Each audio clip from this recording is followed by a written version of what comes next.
오늘 함께 묵상할 말씀은 요한복음 1장 43절에서 51절까지 말씀입니다. 이튿날 예수께서 갈릴리로 나가려 하시다가 빌립을 만나 이르시되 나를 따르라 하시니 빌립은 안드레와 베드로와 한 동네 벳세다 사람이라.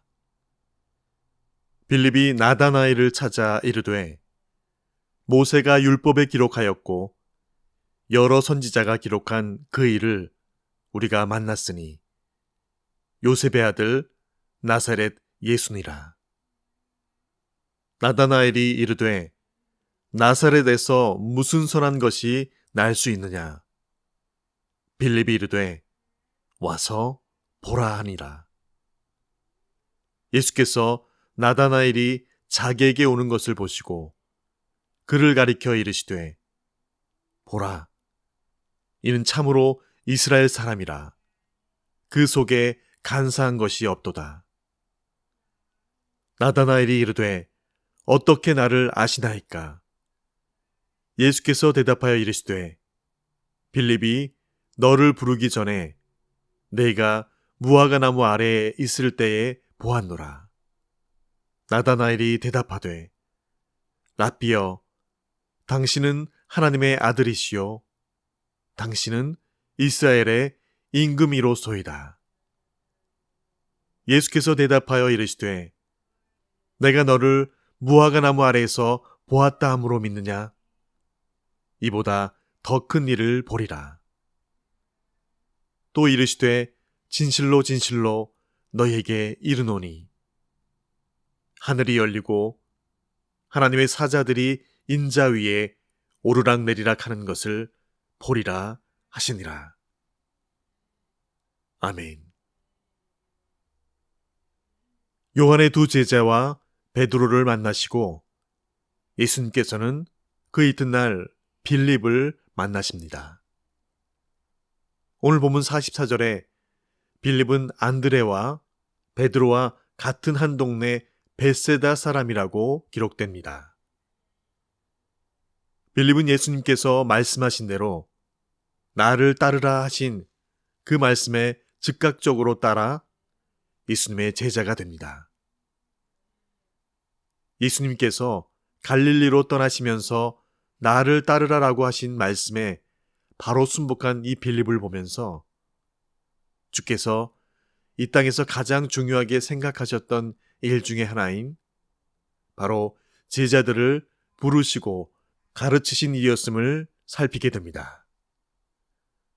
그 부르신 사람들은 대부분 세상에서 모자람이 없고 세상에서 충분히 즐거움을 취하며 누리고 사는 그런 이들이나 출신과 배경이 좋은 사람이나 힘을 가진 그런 사람들은 거의 없었음을 알게 됩니다.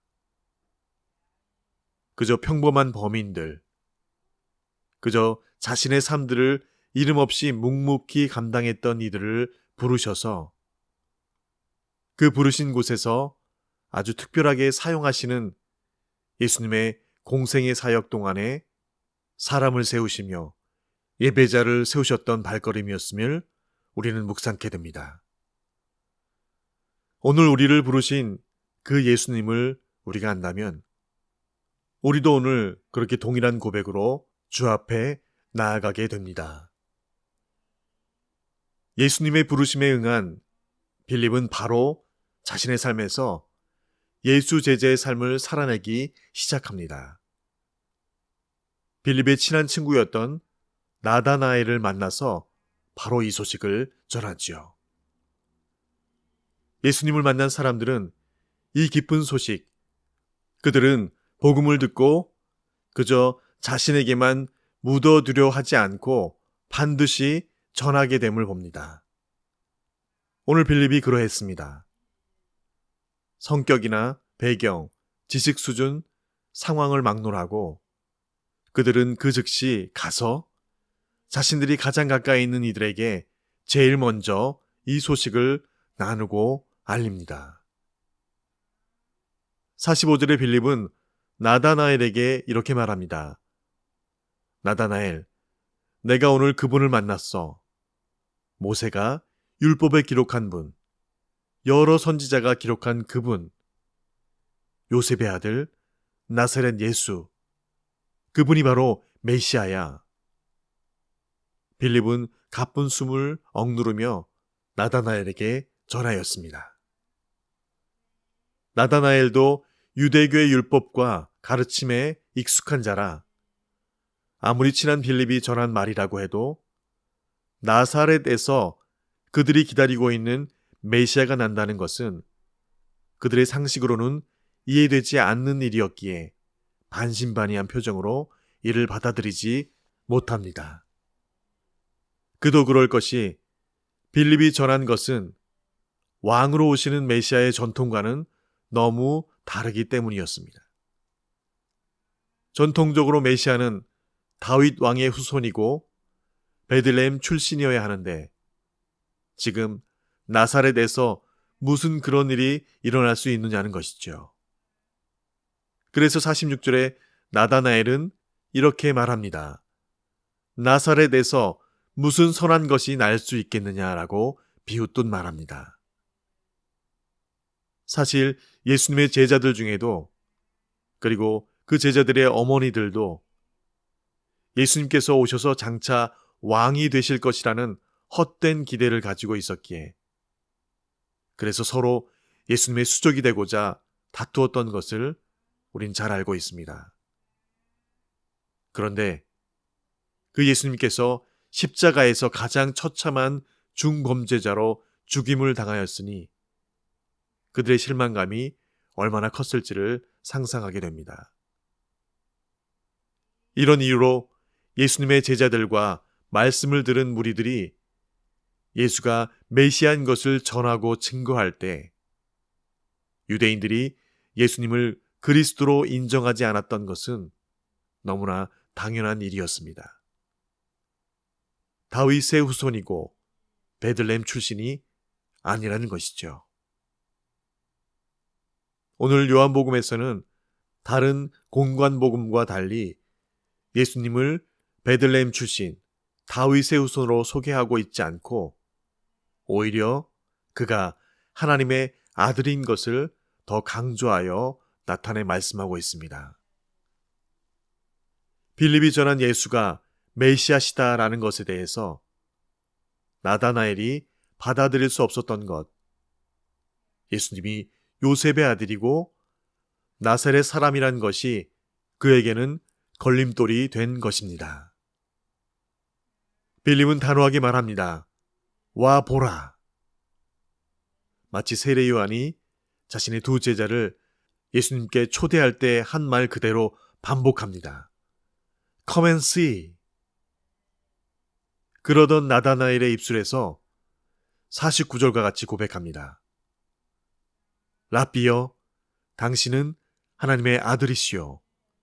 당신은 이스라엘의 임금이로소이다. 베드로가 고백한 말과 유사합니다. 주는 그리스도시요 살아계신 하나님의 아들이시니이다. 예수께서 메시아이신 것과 하나님의 아들이심을 단번에 고백합니다. 정말 제대로 된 신앙 고백을 하고 있습니다. 어찌된 일인가요?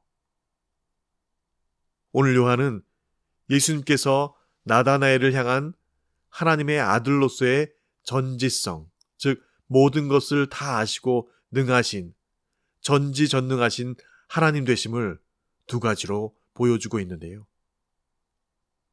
한 번도 보지 못한 나다나엘의 속을 꿰뚫어 보고 계시다는 것.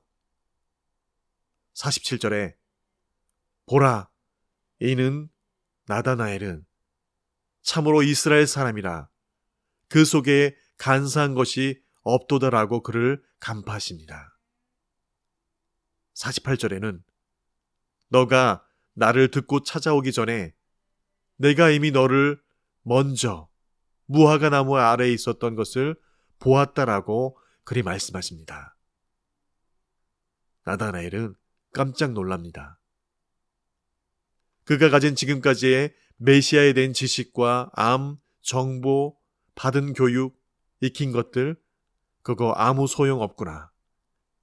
이분이 진정 메시아이시구나.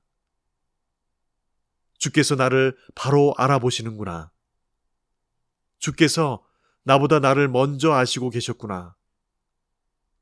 다른 설명이나 구체적인 것들을 쏟아내지 않더라도 나다나엘은 단번에 그가 메시아이시고 하나님의 아들이심을 알아봅니다. 랍비여, 당신은 하나님의 아들이십니다. 이 고백이 그의 입에서 터져 나옵니다.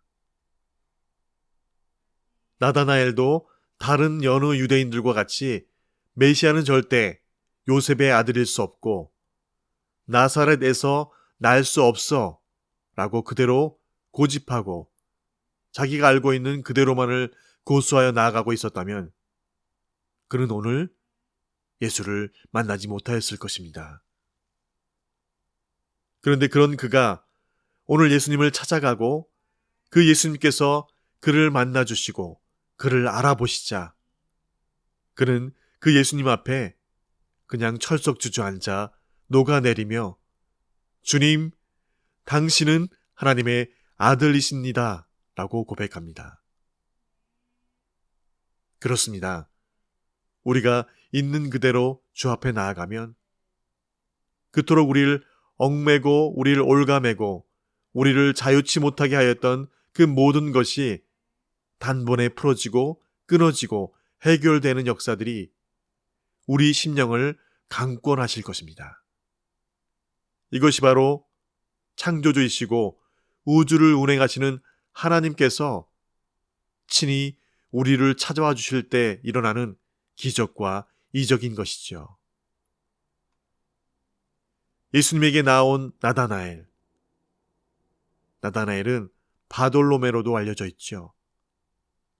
돌로메의 아들이라는 의미로 하나님의 선물이라는 이름의 뜻을 가지고 있는 인물입니다. 성경은 마태복음 10장 3절과 오늘 저희가 읽은 본문과 요한복음 21장 2절에 그의 이름을 기록하고 있습니다. 오늘 그렇게 나와 주 앞에 녹아내린 나다나엘은 그 즉시로 주의 길을 청정함으로 예수님의 12제자 중 한 명으로 성경에 기록되게 되지요. 나다나엘 자신보다도 더 그를 잘 아시는 예수님께서 오늘 그를 알아보시고 영으로 만나주신 그 현장에서 예수님께서는 그에게 더 큰 축복으로 기름 부으십니다. 오늘 본문 50절에 내가 널 알아보아서 날 믿느냐? 이보다 더 큰 일을 보리라. 51절에 하늘이 열리고 하나님의 사자들이 인자 위에 오르락내리락 하는 것을 보게 해드리라 라고 말씀하여 주십니다. 마치 야곱이 꿈을 꾸었을 때에 하늘로 이어진 사닥다리의 천사들이 오르락내리락 하는 그 꿈을 꾸었듯이 그 놀라운 것을 체험하는 주인공들이 다 되게 하여 주시겠다라고 약속하여 주십니다. 오늘 말씀을 묵상하면서 제 아무리 자신의 것들로 고집하며 제 갈 길을 간다고 아우성치던 그런 이들도 예수 만나면 세상의 재물도 권력도 명예도 모두 다 주 예수 앞에 무릎 꿇고 그 앞에 마치 태양 가까이 가면 모든 것이 다 녹아내리듯 그렇게 무릎 꿇고 머리 조아려 당신의 말씀에 청종하며 그 사랑과 은혜의 잠김으로 변화되게 됨을 우리에게 말씀하여 주십니다. 오늘 나를 그렇게 주 예수의 은혜의 강의 생수로 맛보게 하신 그 예수님께서 여전히 이 은혜를 맛보지 못하는 내 가족과 자녀들과 친지들, 지인들, 더 나아가 태신자들이 있다면 오늘 그들도 동일하게 이 은혜의 강가에 나와 이 은혜에 함께 할 수 있도록 빌립이 외친 그대로 동일하게 그들에게 전하길 원합니다. 와보라. Come and see. 주신 말씀 기억하며 함께 기도하시겠습니다. 나보다 나를 잘 아시는 주님, 내가 주를 떠나 어디로 가겠나이까? 나 어딜 가든지 주의 손이 나를 인도하시며 주의 오른손이 나를 붙드시리라. 나를 창세전부터 계획하시고 지금까지 인도하시네. 하나님이여, 주의 생각이 어찌 그리 보배로우신지요. 나의 생각보다, 나의 뜻보다 더 크고 놀라우신 주님. 하나님이여, 나를 살피사 나의 마음을 다하시오니 나를 영원한 길로 인도하소서. 아멘. 아버지 하나님, 내 모든 피부와 살과 뼈와 장기들과 보이지 않는 혈관과 신경계까지도 빚으시고 만드시고 주관하시는 여호와 하나님, 내가 아는 것보다 더 자세히 나를 아시는 주님, 내가 나에게 오기 전에 무화과 나무 아래 있던 너를 안다라고 나다나엘에게 말씀하셨던 그 예수님께서 오늘 나를 창세전에 아시고 예정하시고 구원하시기로, 하나님의 자녀 삼으시기로 작정하셔서, 그래서 오늘 지금 그 구속의 은혜 가운데 거하여 있게 하심을 우리가 알 때 걱정과 염려와 문제를 끌어안고 그 무게에 눌려있는 그 자리에서 나를 나보다 더 잘 아시는 그 주님 앞에 오늘도 다시 아뢰어 내 모든 무거운 짐을 주 앞에 내어 맡기며 그 은혜의 강가로 나아가는 우리의 발걸음들 되게 하여 주시옵소서. 나를 불쌍히 여기시고 긍휼히 여기시는 그 은혜의 강가로 인도하여 주셔서 다시 솟생케 하시는 그 성령님의 생기를 쏘여 다시 새 기운 받고 일어서는 그런 저희 모두가 다 되게 하여 주시옵소서. 하나님의 아들이시요 이스라엘의 임금이신 우리 구주 예수님의 이름으로 기도합니다. 아멘.